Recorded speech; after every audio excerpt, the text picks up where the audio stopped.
Canal Entre Capas Book. Inscreva-se, é de graça. Compartilhe com os amigos. E curta o nosso conteúdo. Fazendo isso, você muito nos ajuda.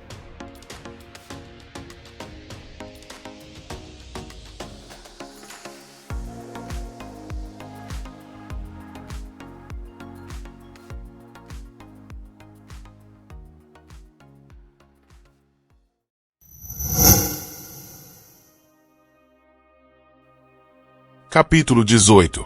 Cirurgião.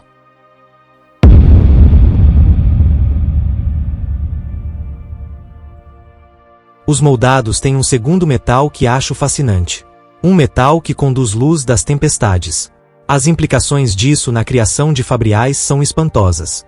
Os moldados usam esse metal junto a um fabrial rudimentar. Uma simples gema, mas sem um espreno aprisionado no seu interior. Como eles conseguem sugar luz das tempestades de um radiante e colocá-la dentro dessas esferas continua sendo um mistério. Minhas eruditas suspeitam de que empreguem um diferencial de investidura.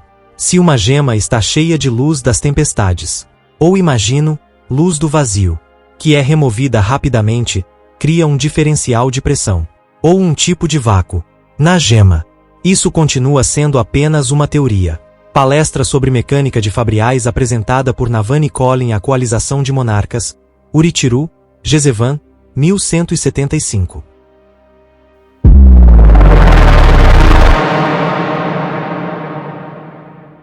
Kaladin estava na beira da plataforma do Sacroportal, que dava para as montanhas. Aquela paisagem frígida de neve era uma visão de outro mundo. Antes de Uritiru, vira neve poucas vezes, em pequenos trechos, ao nascer do sol. Ali, a neve era espessa e profunda, limpa e de um branco puro. Será que Rocha está olhando para uma paisagem parecida agora? A família de Rocha, Scar e Drey haviam partido havia quase 4 semanas. Tinham mandado notícias uma única vez via telepena, logo depois de partirem, para avisar que haviam chegado. Estava preocupado com Rocha e sabia que nunca pararia de se preocupar. Os detalhes da viagem, contudo, bem, não eram mais problema de Kaladin, mas de Sigizil. Em um mundo perfeito, Teft teria se tornado comandante de companhia, mas o Corredor dos Ventos mais velho havia dado uma bronca em Kaladin só por sugerir isso. Ele suspirou e caminhou até o edifício de controle do Sacroportal no centro do platô. Ali, uma escriba assentiu para ele e confirmou com o Sacroportal nas planícies quebradas que era seguro iniciar a transferência. Ele o fez, usando a espada Sil na tranca da parede do pequeno edifício. Em um lampejo de luz, ele se teleportou para as planícies quebradas, e segundos depois, estava se projetando no céu. Os Corredores dos Ventos não estavam criando caso com o fato de ele se retirar. Deviam achar que Kaladin ia se tornar um general estratégico ou logístico, pois era o que acontecia com a maioria dos comandantes de campo em algum momento. Ainda não havia contado que planejava fazer alguma outra coisa, embora precisasse decidir naquele mesmo dia o que seria. Dalinar ainda desejava que ele fosse um embaixador, mas poderia Kaladin realmente passar seus dias em negociações políticas? Não, ele seria tão desajeitado quanto um cavalo de uniforme em um salão de baile, tentando não pesar nos vestidos das mulheres. A ideia era idiota, mas o que faria? Alcançou uma boa altura. Então pairou em um círculo revigorante, projetando-se sem pensamento consciente. Seus poderes estavam se tornando tão intuitivos quanto mexer os dedos. Se os unia ao lado, rindo ao encontrar um par de esprenos de vento. Vou sentir falta disso, pensou ele. Então imediatamente se sentiu tolo. Não estava morrendo. Estava se aposentando. Ainda podia voar. Fingir que não era autopiedade. Encarar a mudança com dignidade era difícil, mas ele o faria. Identificou algo na distância e voou até lá. A plataforma voadora de Navani finalmente havia chegado às planícies.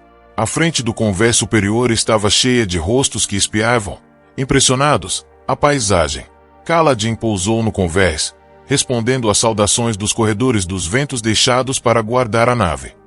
Sinto muito que a viagem de vocês tenha demorado tanto, disse ele aos refugiados que se reuniam. Pelo menos, isso nos deu bastante tempo para deixar tudo pronto para sua chegada.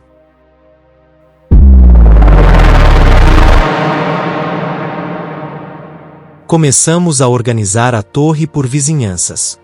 Disse Kaladin, uma hora depois, enquanto conduzia seus pais pelos corredores às profundezas de Urithiru, segurando uma grande safira para iluminar o caminho.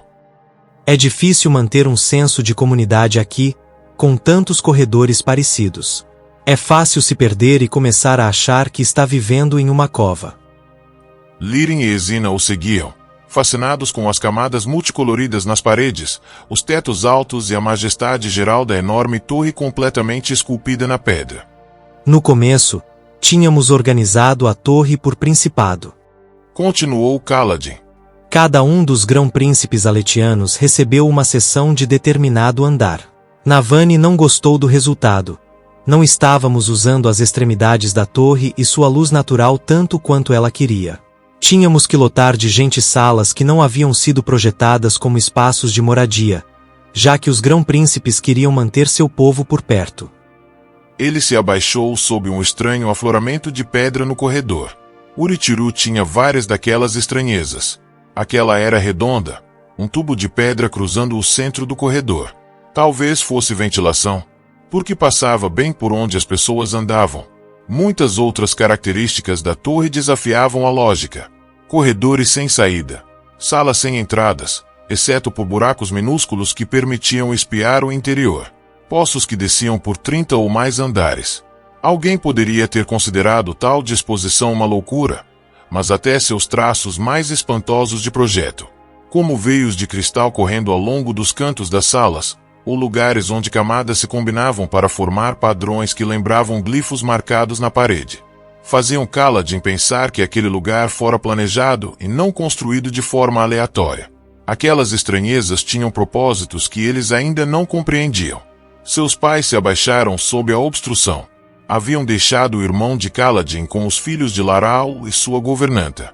Ela parecia estar se recuperando da perda do marido, embora Kaladin achasse que a conhecia bem o bastante para ver mais que a fachada. Laral realmente pareceu ter afeto pelo velho arrogante, assim como seus filhos, um solene par de gêmeos fechados demais para a idade. Sob as novas leis de herança de Jasná, Laral ganharia o título de senhora da cidade. Então fora receber formalmente as boas-vindas de Jasná, enquanto o restante das pessoas era orientado para a torre através das escribas de Navani. Kaladin quis mostrar aos pais onde o povo de Larpetra seria abrigado. Vocês estão calados, Comentou Kaladin. Imagino que este lugar possa ser impressionante, de início. Eu também achava. Navani sempre diz que não sabemos nem metade do que esta torre pode fazer. É espetacular, disse sua mãe. Embora eu esteja um pouco mais impressionada em ouvir você se referindo à luminosa Navani Collin pelo primeiro nome. Ela não é a rainha da torre. Kaladin deu de ombros. Fomos deixando as formalidades de lado à medida que nos conhecíamos. Ele está mentindo, disse Sil em tom conspiratório, sentada no ombro de Ezina. Ele sempre fala assim. Kaladin chamava o rei Elhokar pelo nome muito antes de se tornar um radiante, desrespeitando a autoridade dos olhos claros, inclinado a fazer o que bem quer, independentemente da classe social ou das tradições. De onde em Roshar ele puxou isso? Disse Ezina, olhando de soslaio para o pai de Kaladin, que estava parado junto à parede inspecionando as camadas geológicas. Não consigo imaginar. Aproxime mais a luz, filho. Olha aqui, Ezina.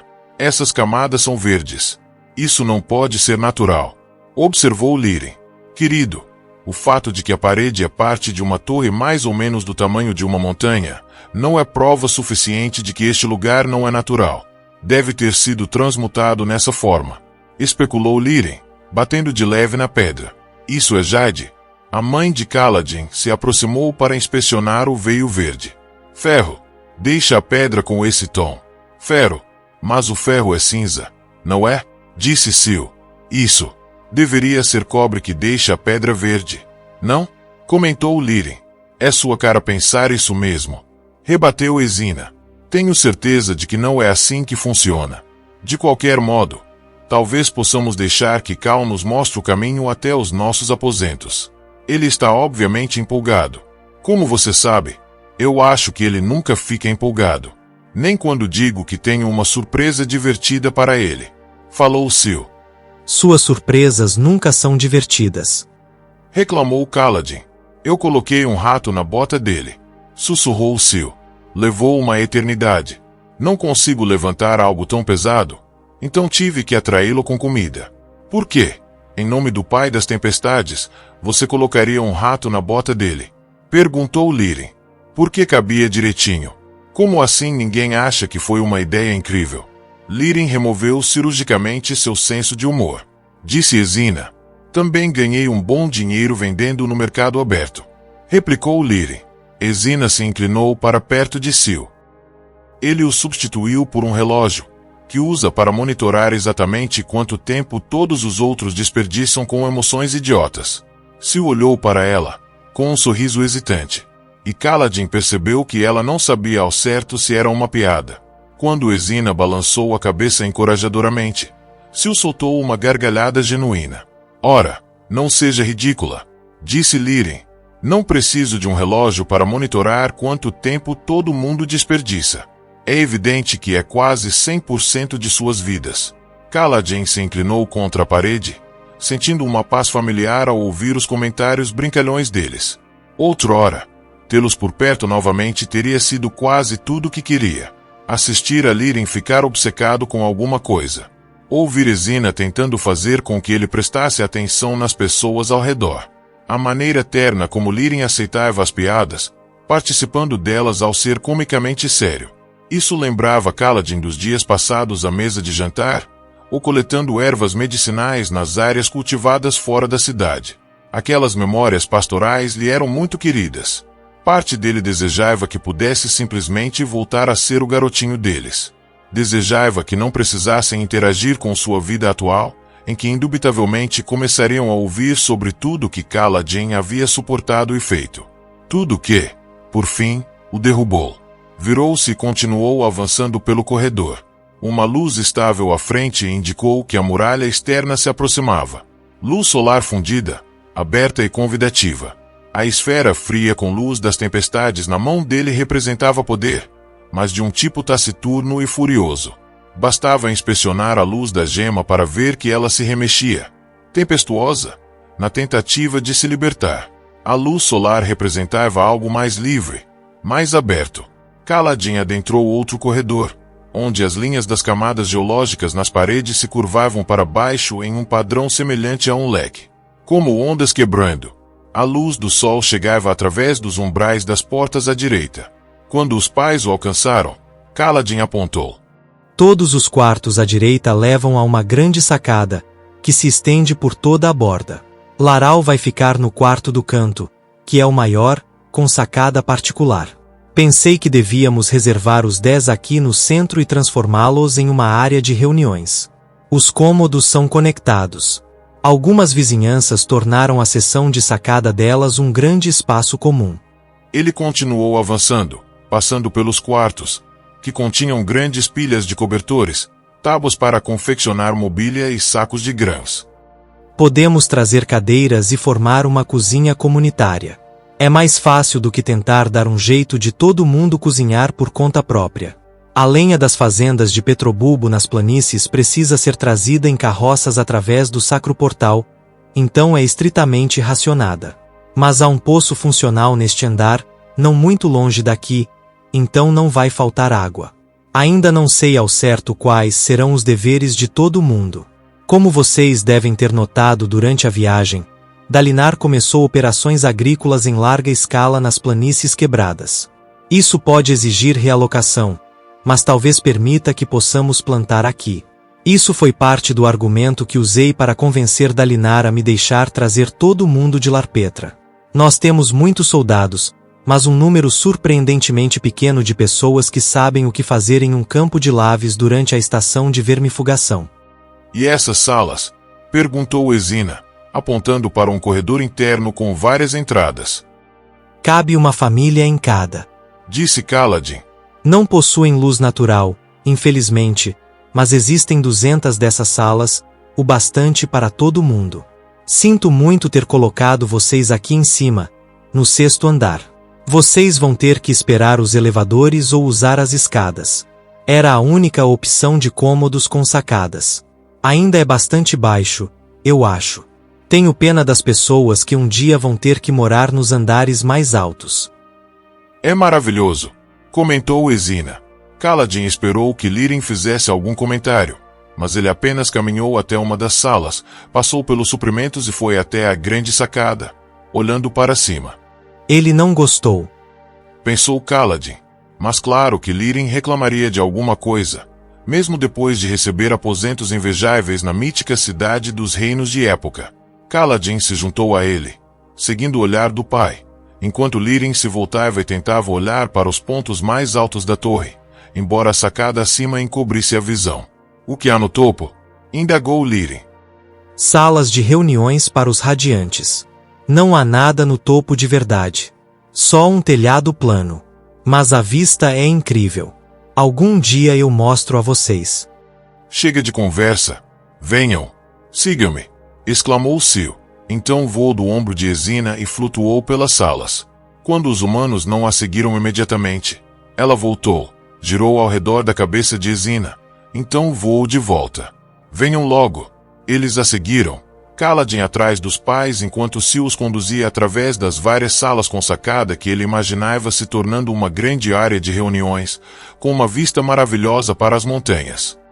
Um pouco gelada, mas uma grande lareira de Fabrial fazendo as vezes de forno comunitário ajudaria muito nesse quesito. Do outro lado daquelas câmaras conectadas havia um grande aposento de 6 cômodos, todos com lavatórios e sacada particulares. Era como um espelho para a câmara de Laral, na outra extremidade. As duas pareciam ter sido construídas para oficiais e suas famílias, de modo que Kaladin a reservara para um propósito especial.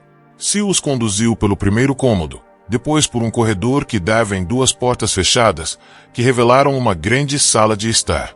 Ficamos a semana toda preparando tudo, disse ela, voando pela câmara. A parede mais distante tinha um conjunto de prateleiras de pedras cheias de livros. Ele havia gastado grande parte do seu estipêndio mensal para adquiri-los. Quando era rapaz, sempre sentia pena de a mãe possuir tão poucos livros. Eu não sabia que havia tantos livros no mundo, comentou Sil. Será que não gastam todas as palavras? Tenho a impressão de que em algum momento vão dizer tudo o que pode ser dito. Ela foi até uma sala menor ao lado. Tem um espaço para o bebê aqui. E eu escolhi os brinquedos, porque Kaladin provavelmente teria trazido uma lança ou alguma coisa idiota. Ah, e desse lado. Ela passou girando por eles, novamente para o corredor. Os pais de Kaladin a seguiram, e ele foi atrás. A pedido de Sil, Lirin abriu uma das portas do corredor, revelando uma sala de cirurgia totalmente equipada. Mesa de exame. Um conjunto resplandecente dos melhores instrumentos, incluindo equipamentos que o pai de Kaladin nunca conseguira comprar. Bisturis, um dispositivo para auscultar batimentos cardíacos, um magnífico relógio de Fabrial e uma placa de aquecimento Fabrial para ferver bandagens ou limpar ferramentas cirúrgicas. O pai de Kaladin entrou na sala e Ezina permaneceu no umbral, cobrindo a boca com a mão, espantada, um espreno de surpresa, parecendo fragmentos de luz amarela. A adorná-la, Lirin pegou diferentes ferramentas, uma por uma. Então começou a inspecionar as várias jarras de ungüentos, talcos e remédios que Kaladin havia estocado na prateleira. Eu encomendei tudo do melhor com os médicos de Taravangian, disse Kaladin. Vai precisar que a mãe leia para o senhor sobre alguns desses novos remédios. Eles fizeram algumas descobertas notáveis nos hospitais de Kharbrandt. Dizem que descobriram uma maneira de infeccionar as pessoas com uma versão fraca e fácil de superar de uma doença, o que as deixa imunes durante a vida toda contra as variantes mais graves. Lirin parecia solene, mais do que o normal. Apesar das piadas de Ezina, Lirin costumava rir. Ele tinha emoções. Kaladin o vira expressá-las com frequência, para que respondesse a tudo aquilo com tamanha quietude. Ele detestou. O que foi que eu fiz de errado? Pensou Kaladin. Estranhamente, Lirin se sentou e ficou cabisbaixo em uma das cadeiras próximas. É incrível, mas não consigo mais ver a utilidade disso, disse ele, baixinho. O quê? Por quê? Perguntou Kaladin. Por causa das habilidades daqueles radiantes. Eu os vi curando com um toque. Um simples gesto de um dançarino de precipícios pode fechar cortes, até mesmo fazer membros voltarem a crescer. Isso é maravilhoso, filho, mas eu acho que não há mais motivo para os cirurgiões existirem. Ezina se apoiou em Kaladin. Ele ficou emburrado com isso durante toda a viagem. Sussurrou ela. Eu não estou emburrado. Ficar triste com tamanha revolução na cura seria não apenas cruel como egoísta. É só que... Lirin respirou fundo. Acho que vou ter que encontrar outra coisa para fazer. Raios! Kaladin sabia exatamente como ele estava se sentindo. Aquela perda, aquela preocupação, aquela súbita sensação de se tornar um fardo. Pai, nós temos menos de 50 dançarinos de precipícios. E apenas 3 sentinelas da verdade. Essas são as únicas ordens capazes de curar. Disse Kaladin. Lirin levantou os olhos, inclinando a cabeça para o lado. Levamos mais de 10 para salvar Larpetra porque Dalinar queria garantir que nossa nova plataforma voadora não caísse nas mãos do inimigo. Na maioria das vezes, os dançarinos de precipícios estão servindo na frente de batalha, curando soldados. Os poucos que operam em Uritiru atendem apenas para tratar feridas extremamente graves. Além disso, os poderes deles têm limitações. Não podem fazer nada para tratar feridas antigas. Por exemplo, temos uma clínica grande no mercado, com cirurgiões comuns, que fica lotada todas as horas do dia. O senhor não está obsoleto. Acredite em mim, vai ser muito útil aqui.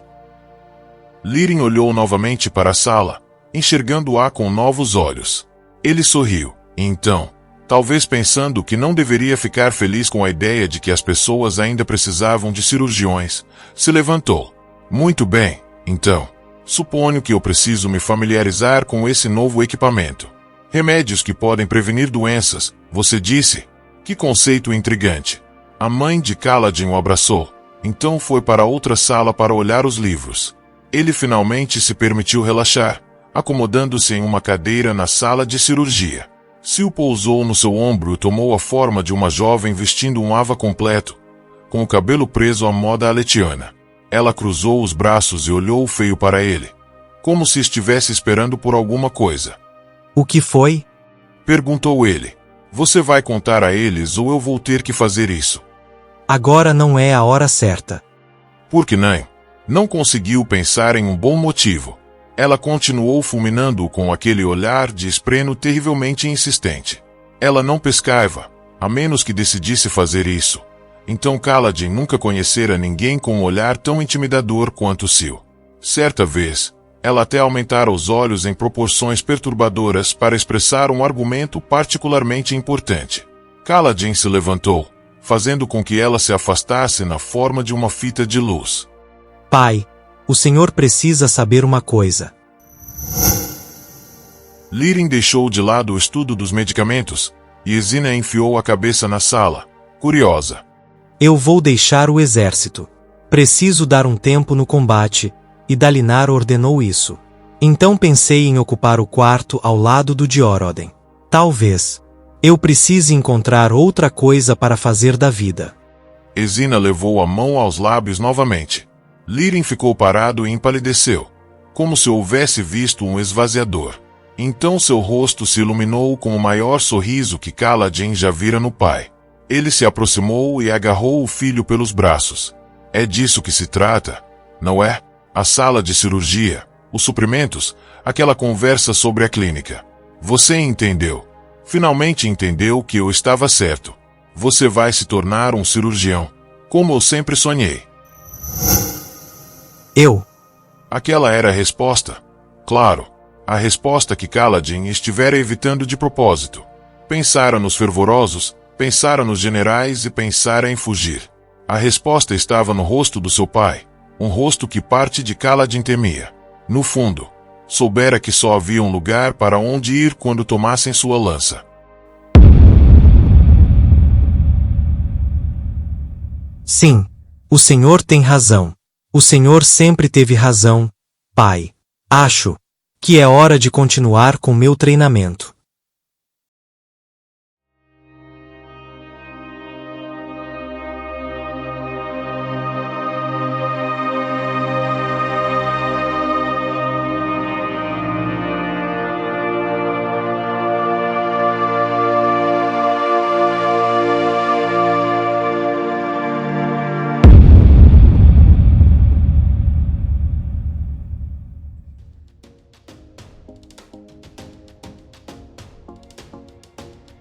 Canal Entre Capas Book.